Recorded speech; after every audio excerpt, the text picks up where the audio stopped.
எப்போவுமே கர்மஸ்தானத்தில் 10ஆம் இடத்தில் பாவி ஒருவன் இருந்தால் ராஜயோகம்டான்றான். அது ஒரு பொது பழமொழி.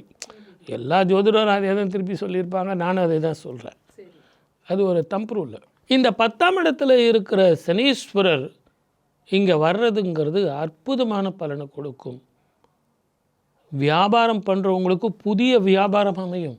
உங்கள்கிட்ட பணமே இல்லைனா கூட சரி, பேங்க் லோனு சார், இப்போ பேங்க் லோன் வேணும்னா உங்களுக்கு குட்வில் இருந்தால் தானே லோன் கிடைக்கும். ஸோ அது கிடைக்கும் அப்படின்னா இது எக்ஸ்டென்ஷன் எக்ஸ்பேன்ஷன் இது பண்ணுறது ரொம்ப நல்லாயிருக்கும். படிக்கிறவங்களுக்கு மட்டும் கடனை வாங்கி நான் பேங்க் லோன் வாங்கி கிடைக்குமானா கண்டிப்பாக கிடைக்கும். உடல் ஆரோக்கியம் மாத்திரம் கொஞ்சம் பார்த்துங்க. 5 கிரகங்கள் ஒரே வீட்டில் இருக்குதுன்னு நம்ம சொல்லியிருக்கோம். அப்படிப்பட்ட காலத்தில் இரவு பயணத்தை தவிர்ப்பது நல்லது.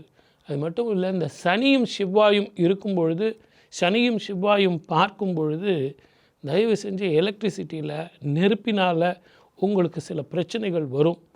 குறிப்பாக இரவு பயணத்தை 9 மணிக்கு மேலே, நான் 2 வீலரில் 2 பேர் போனேன் சார், 3 பேர் போனேன் சார், ஹெல்மெட் இல்லாமல் போனேன் சார் அப்படிங்கிறதெல்லாம் வேண்டாம்.